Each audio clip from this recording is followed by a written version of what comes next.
میرے آقا صلی اللہ علیہ وسلم نے ارشاد فرمایا بندے کے 3 ساتھی ہیں. کتنے جی؟ تھوڑا سا اونچی آواز سے بولو. پہلا ساتھی موت تک کا ہے، دوسرا ساتھی گور تک کا ہے، اور تیسرا ساتھی توڑ تک کا.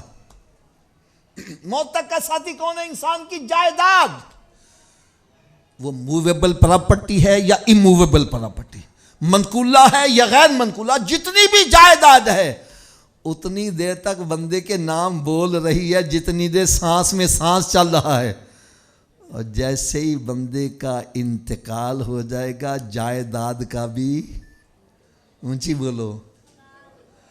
لہذا خدا کے لیے یہ دیکھو میرے ہاتھ بندے، جس دولت کی خاطر ہم اللہ تعالیٰ کو ناراض کرتے ہیں، جس دولت کی خاطر اس کے پیارے حبیب صلی اللہ علیہ وسلم کو ناراض کرتے ہیں، جس دولت کی خاطر ہم نماز پڑھنے نہیں جا رہے، روزہ نہیں رکھ رہے، جس دولت کی خاطر زکوٰۃ نہیں دے رہا، جس دولت کی خاطر حج کرنے نہیں جا رہا، جس دولت کی خاطر حرام حلال کی تمیز ختم ہے، قبضہ گروپ بنائے ہوئے ہیں، مکانوں پر قبضے، جائیدادوں پر قبضے، اور اس قبضہ گروپ میں ہم ہی شامل ہیں.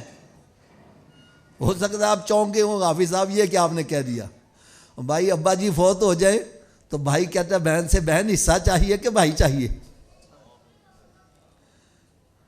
میں صحیح کہہ رہے ہیں غلط کہہ رہے ہیں؟ اگر بہن نے کہہ دیا تھی حصہ تے رشتہ داری ختم، اور بھائی اور تیری بہن نے لاگ دی، او چھڈو حافظ جی بہن کا دی جن نے حصہ لے لیا. میں نے کہا بھائی اس نے ایک حصہ لیا، تو نے رشتہ داری سے نکال دیا، تجھے تو 2 ملے، تجھے تو بارڈر ہی کراس کروا دینا. شرم نہیں آ رہی یار؟ رب تعالیٰ نے پہلے مرد کو 2 حصوں کا مالک بنایا. اگر 2 کھا کے میرا پیٹ نہیں بھرا تو تیسرا کھا کے کیسے بھر جائے گا؟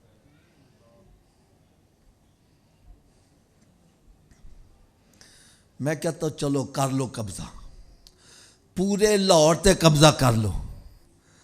سچی گل کرنا، مر گئے تو ساتھ کو جائے گا؟ سکندر اعظم نے پوری دنیا فتح کر لی. جب موت کا وقت آنے لگا کہنے لگا میرا ہاتھ کفن سے باہر رکھنا.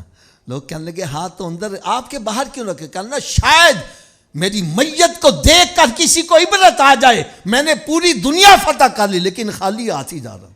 ارے خالی ہاتھ ہی آئے ہیں تو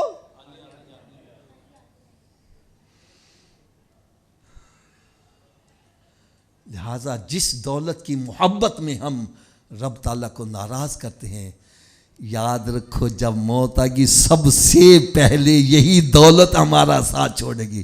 اگر حضرت جی سچی گل کرا، یہ تن کے کپڑے بھی ساتھ آ جا کے کفن کا کپڑا وہ بھی کسی کو نصیب ہوتا ہے تو وہ بھی نہیں نصیب.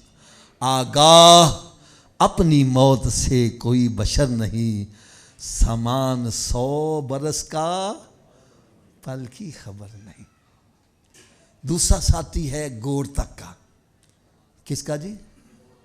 بات میری بڑی توجہ سے سننا.